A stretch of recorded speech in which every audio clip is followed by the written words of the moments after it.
Bagian keempat yang kita akan pelajari adalah terkait dengan beberapa hal di himpunan itu. Yang pertama adalah kardinalitas. Disebut kardinalitas jika dia menyatakan banyak elemen dari anggota dari himpunan A. Misalnya kita simbolkan dia, kardinalitas ini biasanya kita simbolkan dengan Na ya, atau bisa juga dengan harga mutlak A seperti ini. Ini artinya dia kardinalitas dari A. Contohnya kalau kita punya himpunan B yang merupakan himpunan bilangan prima kurang dari 20, maka anggota dari B adalah 2, 3, 5, 7, 11, 13, 17, dan 19 ya. Bilangan prima adalah bilangan yang hanya bisa dibagi oleh dirinya sendiri dan 1. Jadi ada 2 bilangan pembagi.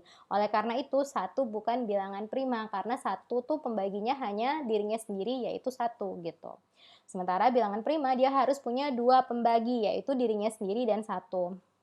Nah, oleh karena itu, B itu anggotanya adalah 2, 3, 5, 7, 11, 13, 17, dan 19. Ini ada 8 anggotanya, maka kita tulis NA atau harga mutlak NB atau harga mutlak B itu sama dengan 8 ya. Kemudian kita lihat contoh yang kedua, kalau kita punya himpunan T yang terdiri atas kucing, huruf A, Amir, 10, dan Paku, maka anggota dari T, elemen dari T itu ada 5, maka kita tulis NT sama dengan 5.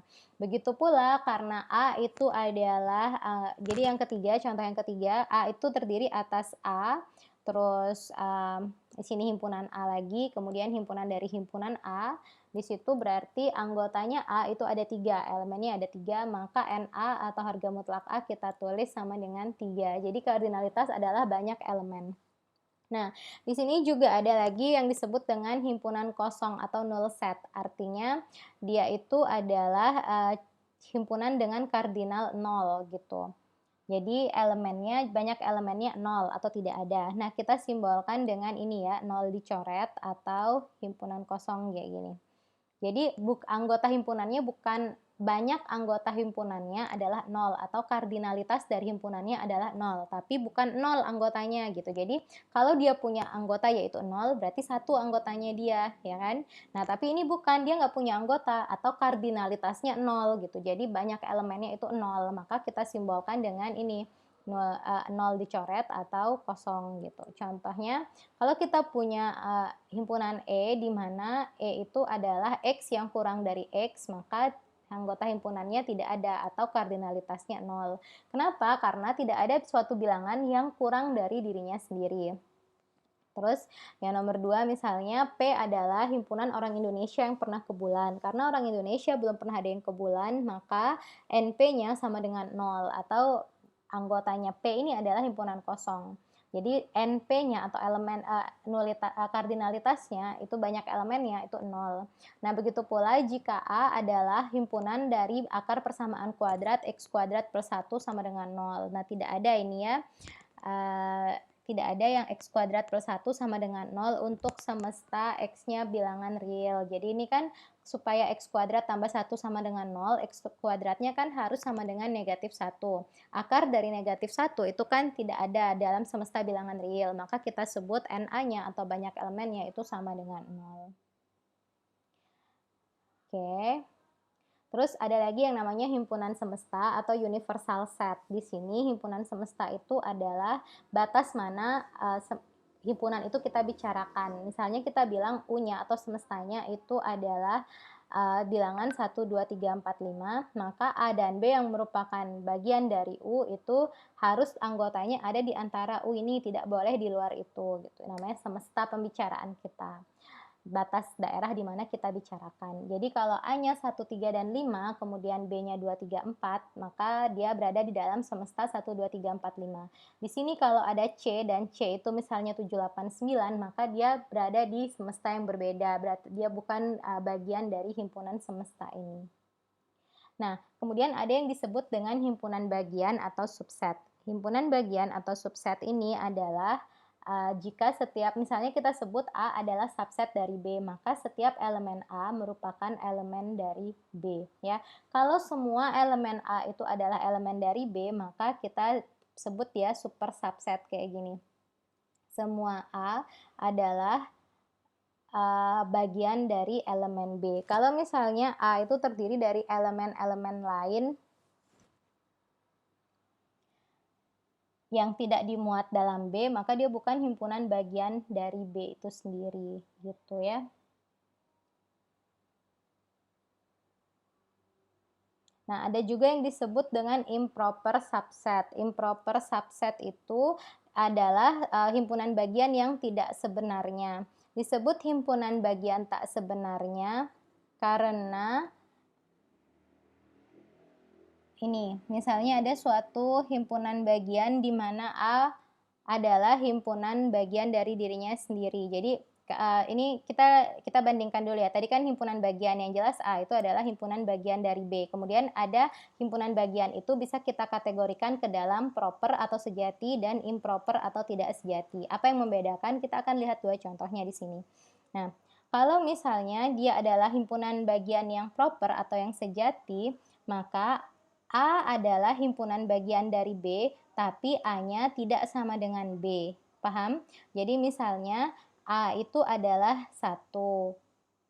Kemudian B itu adalah himpunan 1, 2, 3. Maka A adalah proper subset atau himpunan bagian sejati dari B. Karena A tidak sama dengan B. Nah, di sini kalau A-nya adalah himpunan 1, 2, 3 dan B-nya adalah himpunan 1, 2, 3 juga, maka dia adalah improper subset atau himpunan bagian tak sejati dari B. Ya. Nah, kalau misalnya dia itu proper subset, maka dia lambangnya begini. Dia tandanya tidak ada sama dengannya. Kalau dia di bawahnya ada tanda sama dengan begini, kayak gini, ini namanya improper subset atau himpunan bagian tak sejati. Ini tandanya A adalah himpunan bagian dari B, tapi bisa jadi A itu sama dengan B. Kalau dia sejati kayak yang di atasnya, sudah pasti dia kurang dari B. Dia tidak sama banyak anggotanya dengan B tadi, ya. Tapi jelas bahwa semua anggota A ada di B. Kalau dia ada tanda sama dengan, artinya himpunan A dan himpunan B itu sama. Itu kemudian ini ada yang disebut dengan himpunan yang sama. Himpunan yang sama itu jika setiap elemen dari A juga merupakan elemen dari B. Nah, dengan kata lain A adalah improper subset dari B, pun begitu B adalah improper subset dari A. Secara sederhana mereka akan ditulis dengan himpunan yang sama dengan. Contohnya nih, kalau misalnya ini aja yang nomor 2 aja ya biar gampang dilihatnya. Jika A adalah himpunan yang terdiri atas 3, 5, 8, 5, terus B-nya adalah himpunan 5, 3, 8. Nah, ini lihat ya. 3, 5, 8, 5. Ini ada 2 yang redundant atau ditulis 2 kali. Jadi sebenarnya anggota A itu ya hanya 3, yaitu 3, 5, dan 8. Sementara B adalah 5, 3, dan 8. Kalau kita susun ulang, itu juga sama dengan 3, 5, 8. Dengan demikian, A sama dengan B. Ya. Nah, kalau yang nomor 3 ini, dia bukan sama dengan, karena di sini A-nya punya angka 5, sementara B nggak punya angka 5. Maka dia tidak sama dengan. Itu kemudian yang kedua adalah himpunan yang ekivalen. Kalau yang tadi himpunan yang sama itu banyak elemennya sama, elemen-elemennya sama juga, jadi anggotanya sama persis gitu. Kalau yang disebut dengan ekivalen, dia hanya kardinal dari kedua himpunan itu yang sama atau banyak anggotanya sama. Jadi banyak anggota kedua himpunan itu sama, cuma dia tidak benar-benar sama anggotanya. Jadi kalau misalnya A dan B, si A ini punya anggota himpunan ada 3, B-nya juga punya anggota himpunan 3, maka dia kardinalitasnya sama. Padahal A anggotanya adalah PQR dan B misalnya anggotanya adalah UVW, kayak gitu, jadi beda. Nah, sama kayak di contoh 10 ini, A adalah 1, 3, 5, 7, B adalah ABCD, ya kan? Maka mereka ekivalen, nih tanda ekivalen tuh seperti ini. Karena kardinalitas dari A adalah 4, kardinalitas dari B juga adalah 4, walaupun mereka terdiri atas 2 himpunan yang berbeda. Begitu adik-adik. Terus ada lagi istilahnya himpunan yang saling lepas atau disjoin, itu ketika dua himpunan itu tidak memiliki elemen yang sama. Jadi digambarkan lambangnya kayak gini ya, kayak sejajar. Dia tidak punya titik potong, dia tidak punya elemen yang sama. Kalau kita buat diagram Venn-nya, bisa dilihat diagram A terlepas dari diagram B, makanya kita sebut saling lepas.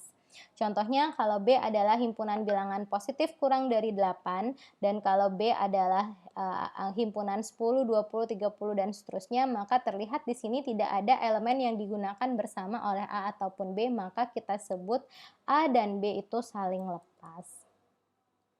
Terus ada lagi nih yang namanya himpunan kuasa. Yang disebut dengan himpunan kuasa atau power set itu adalah suatu himpunan yang elemennya merupakan semua himpunan bagian dari A, termasuk himpunan kosong dan himpunan A sendiri. Jadi dinotasikan power set itu dengan PA ya, power of A, dan anggotanya. Jadi berapa banyak himpunan dari PA itu banyaknya adalah 2 berpangkat A atau 2 berpangkat, ini harusnya bukan A ya, tapi kardinalitas dari A, jadi harga mutlak A gitu. Nah, contohnya nih kalau misalnya kardinalitas dari A adalah M, maka berapa banyak nih anggota dari power set-nya himpunan kuasa dari A itu ada sebanyak 2 pangkat M.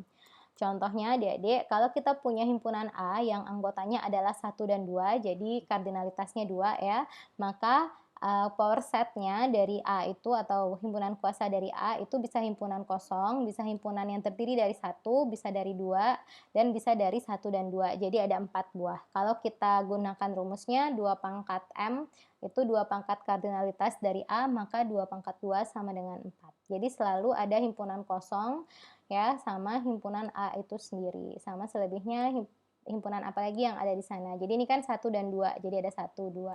Kalau 1, 2, 3 berarti 1, 2, 3, 1, 3, 2, 3 gitu, dan 1, 2, 3.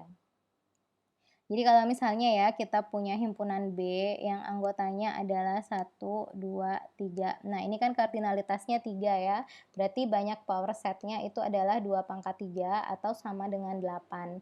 Nah di sini anggotanya dia adalah himpunan kosong, terus himpunan 1, kemudian himpunan 2, kemudian himpunan 3, kemudian himpunan 1 dan 3, kemudian 2 dan 3, dan yang terakhir 1, 2, 3. Sekarang kita lihat ada berapa ya itu. Nah, ada 0, 1, 2, 3, 4, 5, 6, 7. Mana lagi satu nih? 1, 3, 2, 3, 1, 2, 3. Himpunan kosong. Oh, 1, 2-nya belum masuk. 1, 2. 1, 2, 1, 3, 2, 3. Jadi ada 8 gitu ya maksudnya power set itu atau himpunan kuasa. Nah, baik, itu dia materi keempat pada hari ini. Setelah ini juga akan ada latihan soal terkait dengan materi di video keempat. Adik-adik tunggu sebentar untuk soal latihan yang keempat ini akan segera dibagikan. Stay tune!